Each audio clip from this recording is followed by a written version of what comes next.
এই দুনিয়াতে দেখবে যারা বড় বড় লোক, পয়সাওয়ালা লোক, তারা খাবার খেতে খুব ভয় পায়। খাবারের সময় তারা এক চামচ খাবার কিংবা আধা চামচ খাবার খেয়ে তাদের পেট ভরে যায়, কিন্তু সেই এক চামচ খাবার খাওয়ার সময় তারা হাতটাকে বিভিন্ন নামি দামি কোম্পানির সাবান, স্যানিটাইজার দিয়ে হাত ধুয়ে তারা খাবার খায়। অথচ দেখবে তাদের শরীরে দুনিয়ার সবথেকে বড় বড় রোগ প্রবেশ করে।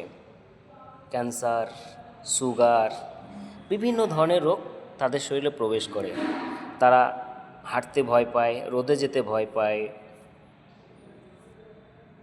অথচ দেখবে একটা গরিব মানুষ যে কাগজ কুড়িয়ে খায়, যে কয়লার খনিতে কাজ করে কিংবা কৃষক, সেই মানুষগুলো খাবারের সময় অন্তত হাতটাও ভালো করে ধোয় না, কোনো রকম হাত দিয়ে তারা খাবার খায়। দেখবে তাদের শরীরে কিন্তু সামান্য পরিমাণে রোগ প্রবেশ করে, হলেও খুব সামান্য, তাদের সর্দি লাগে না। দেখবে যারা বৃষ্টিতে ভিজে পুড়ে কাজ করে তাদের শরীরে কিন্তু কোনো রোগ থাকে না। তারা হাঁটতে ভালোবাসে, তারা রোদ্দুরে যেতে ভালোবাসে।